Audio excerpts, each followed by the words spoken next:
নমস্কার বন্ধুরা, নমিতা কুকিং ওয়ার্ল্ডে আপনাদের সবাইকে স্বাগত। আজ আমি আপনাদের কাছে শেয়ার করতে চলেছি লাল শাক দিয়ে, এই দেখুন লাল শাক বেগুন দিয়ে রেসিপি। আজকে অন্যরকমভাবে রান্না করব।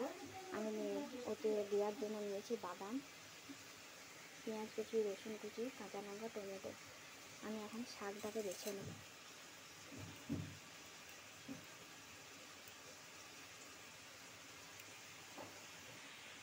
দেখুন শাকে প্রচুর ঘাস আছে, আমি বেছে নেব শাকটাকে।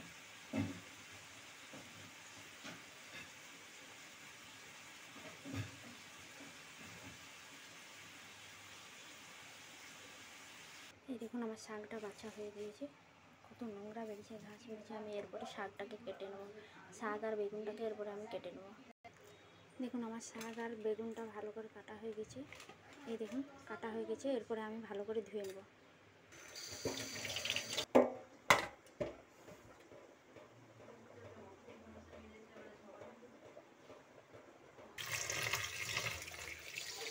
শাকে অনেক বালি থাকে, একটু ভালো করে ধুয়ে নেব।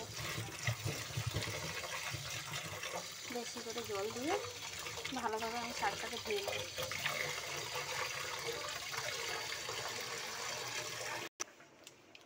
এই দেখুন ভাসিয়ে ভাসিয়ে উপর থেকে আমি শাকটাকে তুলে নেব ঝুড়িতে।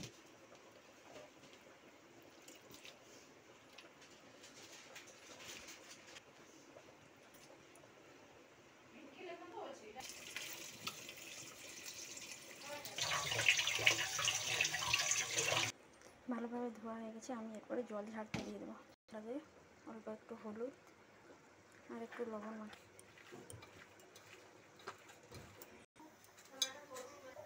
কড়াই বসিয়ে কড়াইতে সরষের তেল দিয়ে দিচ্ছি পরিমাণ মতো। কড়াইতে তেলটা আমার গরম হয়ে গেছে, এরপরে দিয়ে দিচ্ছি ফোড়নে কালো সর্ষে। এবার দিয়ে দিচ্ছি কাঁচা লঙ্কা, কুচনো পেঁয়াজ। পেঁয়াজটাকে আমি একটু লাল লাল করে ভেজে নেব। এই দেখুন লাল লাল করে ভাজা হয়ে গেছে, এরপরে দিয়ে দিচ্ছি কুচনো রসুন। রসুনটাকে আমি ভেজে নেব একটু। দেখুন রসুনটা ভাজা হয়ে গেছে, এরপরে দিয়ে দিচ্ছি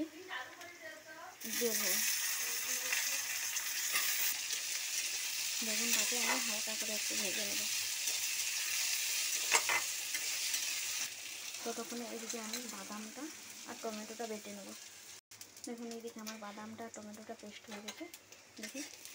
আর এইদিকেও বেগুনটা হালকা করে ভাজা হয়ে গেছে। এরপরে আমি জল ঝরিয়ে রাখা শাকটা দিয়ে দেবো। শাকটাতে অল্প একটু লবণ আর অল্প একটু হলুদ দিয়ে দিচ্ছি। এরপরে একটু নাড়িয়ে ঢাকা দিয়ে দেবো।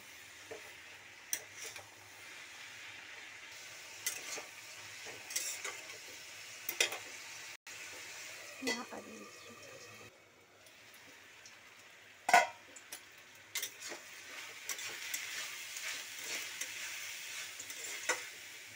দেখুন শুকনো শুকনো হয়ে এসছে, এরপরে আমি পেস্ট করে রাখা বাদাম আর টমেটো পেস্টটা দিয়ে দেবো।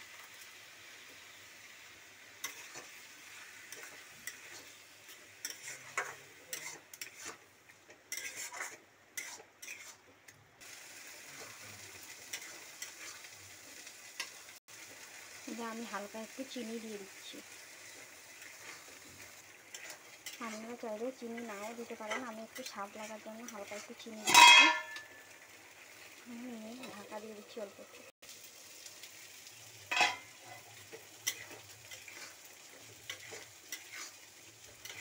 আমি আর একটু জলটাকে শুকিয়ে নেব।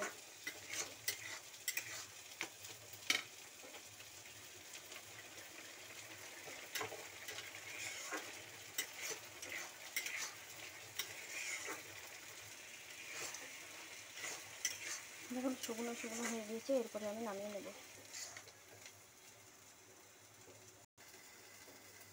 তো দেখুন আমার যদি এই ভিডিওটি ভালো লেগে থাকে অবশ্যই লাইক কমেন্ট শেয়ার করতে ভুলবেন না কিন্তু। আর একবার শাকের তরকারিটা এইভাবে বানিয়ে খান। সবসময় তো বাড়িতে আপনারা আলু বেগুন দিয়ে একটা ঘ্যাঁটের মতো বানান, এইভাবে বানিয়ে খান। বাদাম বাটা দিয়ে বানিয়ে খান, দেখবেন ভালোই লাগবে।